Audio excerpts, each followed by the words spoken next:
Welcome back to my channel and to another vlog. So this is a vlog on the heels of my last video where we went to ICA MAXI to do some shopping for a spring garden party. Now these spring garden parties I think are really cost effective and very easy to put together. You could plan ahead as well, so if you wanted to do it during the week or on a Friday and you were working a full-time job, it would also be possible. So basically what I did was I went to the shop. If you've missed that video, go ahead and watch it, and I bought whatever I thought was on a sale or was in season, which is the best way to keep your costs down. Then I came home and it was time to do a lot of prep. Now I shopped the day before and I'm having the party on a Sunday, so it doesn't really make a big difference for me. But if you were doing it by yourself, you would do the shopping a few days ahead, have everything in the fridge, and then you could do your prep. So basically what I'm starting off the meal with is a crochet board. A crochet board just is a vegetarian board with a number of different vegetables that you have. You could have dips with it as well. You could do your own dips. I've chosen to have some hummus. I love hummus. So we've got some of those, and I did buy some on sale as well. It was really a cost-effective party. So once I came home, I decided to just prep all the veg. So I washed everything, I cleaned everything up, and as you can see, I'm putting the radish in a bowl. Once I was able to cut everything up and have them all ready, then in the evening when I had to put the crochet board together, it would just be really easy. Now I did buy some asparagus broccoli to have for the vegetarian green pasta, and those are the stems that I cut and I put them in a bowl to add to the pasta. And then I bought some basil plants. I'm planning to use some basil in the cooking, but I also wanted to use them as decor. So instead of going out and buying different decor and flowers, I thought I'd just use some of the herbs that I bought for the dinner on the table to make it look a little bit more festive. Then it was time to prep the carrots. Now I always have carrots on whatever type of crochet board I make because obviously it's a lovely orange color, and carrots are the sort of vegetable that's available all season round and it's not very expensive. Then it was time to prep the strawberries. Now strawberries were on a deal. They've been on a good deal for a couple of weeks now. So I bought a couple of boxes and I'm just prepping them for the dessert. Now this is something you could do also a couple of days in advance and leave it in the fridge, but obviously I'm doing it the day of party. I'm planning to make a lemon meringue dessert. It's not going to be a pie. I will show you how I do that. So while I've been doing all the prep work for the veg, I've been dry frying the mushrooms that we're going to use for one of our pastas. So for the main course, we are serving a creamy mushroom pasta as well as a green pasta. So all the herbs are prepped and ready to go on the table. I've always got a small bowl when I'm doing this sort of thing for all my scraps because we recycle all our food. This is passion fruit for the drink. That is the stems of the broccoli, and then all the veg was prepped and ready to go. So once all of that was done, I wanted to make some ice. Now I wanted to make a drink for everyone. We bought some passion fruit, fizzy passion fruit from the bottles, but I wanted to make a little bit more festive. So I thought I'd make some ice. So I've got some mint chopped up and some lemon chopped up as well, and I'm putting all of that into my ice tray now. And one of the ice trays I'm going to add in the fizzy drink that I bought so that it doesn't dilute the drink so much, and the other one I'm going to just add water. So this is something you could do just to make the drink a little bit more special, because I haven't made the drink from scratch. I bought it from the shop, but it does give it a little bit of a personal touch. Then I'm just adding all the hummus that I bought into these nice bowls that I have on hand. I usually source my bowls from charity stores because I like to have an eclectic mix. I think it really makes for a very charming table. And once that was done, I just needed to cover them and put them in the fridge, and then I probably take them out about half an hour before my guests arrive so that they get a chance to come to room temperature. So then my mushrooms were all ready to go. So once I had dry fried everything, I put them back into a saucepan and I'm adding some butter. Mushrooms, I really love to add butter to them and really cook them and fry them in butter. It really gives you a lovely flavor.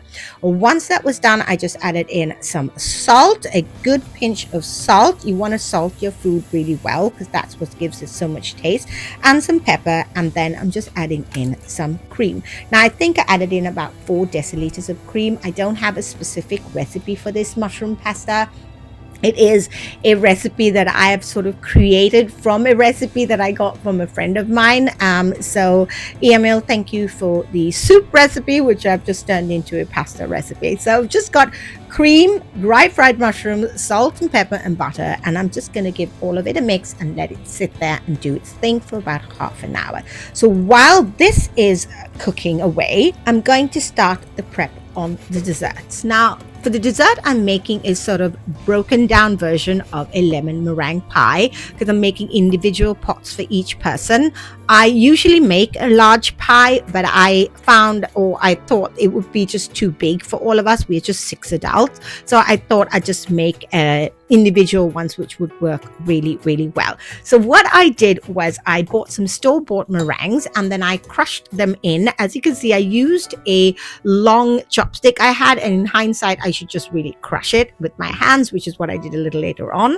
But after I put that on, I added in the lemon cream that I made, and that was just some whipped cream with some lemon curd in it, and then I added that, and then I'm crushing some meringues again on top of that, and after that I will add in more of the lemon curd cream that we have and fill them up. So this dessert you could also make a couple of days in advance. Put it in your fridge, cover them and put them in your fridge, and then just decorate it the day of your party. So once I was filled all of the jars, I just took some foil, as you can see, and I covered them all so I could put them in the fridge. So then all the prep work was done. So I had a couple of hours to myself. I got ready, and then I put the crochet board together about 10 to 15 minutes before my guests arrived. I put it on my coffee table, so I thought we could all sit around in the sitting room and everybody could just dig in, and then I could be in the kitchen preparing the